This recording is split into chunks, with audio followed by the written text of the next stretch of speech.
Now, his minions, yeah. But Satan primarily works up at the top with people that are in positions of power and influence. So I have something I want to read to you now to confirm this, okay? I'm not going to read the whole thing, but I'll just read a little bit so you can get what I'm talking about.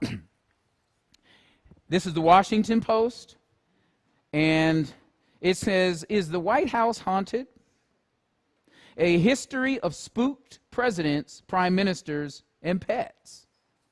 Okay, it's from 2017. On a lonely night in 1946, President Harry S. Truman went to bed at 9 p.m. About 6 hours later, he heard it. Knock, knock, knock. The sound against his bedroom door awakened him. He wrote to his wife in a letter that is archived in his presidential library and museum. "I jumped up and put on my wardrobe," this is the president talking, "opened the door, and no one there," he wrote. "Went out and looked up and down the hall, looked in your room and Margie's, still no one. And went back to bed after locking the doors, and there were footsteps in your room whose door I'd left open. Jumped and looked, and no one there." I can't read the next word, it's a bad word. "The bleep place is haunted, sure as shooting. Secret Service said not even a watchman was up there at that hour. You and Margie had better come back and protect me before some of these ghosts carry me off." In addition to its political ghosts, the White House has long housed unsettling specters of a different. Specters would be apparitions or sightings, phantoms, etc. Unsettling specters of a different, more bump in the night kind, if numerous former leaders and their staff members are to be believed.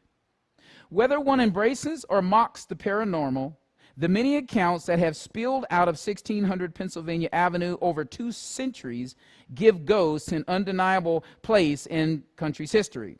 They also make that address arguably the nation's most famous haunted house. Now, if we know Scripture, we know there are no such thing as ghosts. They're either holy angels or demons, and these ain't holy angels.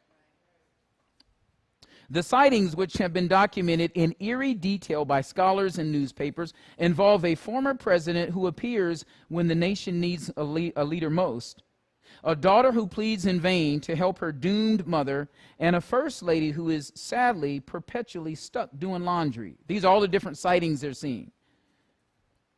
The White House has the best ghost stories, and I call them the most verified, Broach said. Honestly, we could do a 10-hour tour if we really wanted to. One of his favorite stories is about David Burns, who sold the land where the White House sits and whose voice has been reportedly heard in the Oval Office. "I'm Mr. Burns," Broach would always say during tours when he got to that part of the story. Asked if he believes in ghosts, Broach said for sure, and then pointed to more prestigious authorities. "If I said no, I'd be calling about 8 different presidents liars," he said. One of them would be Abraham Lincoln. He reportedly received regular visits from his son Willie, who died in the White House in 1862 at age 11 of what was probably typhoid fever. Mary Todd Lincoln, who was so grief-stricken by the loss that she remained in her room for weeks, spoke of seeing her son's ghost once at the foot of her bed. There are also reports of her hearing Thomas Jefferson playing the violin and Andrew Jackson swearing. After his assassination,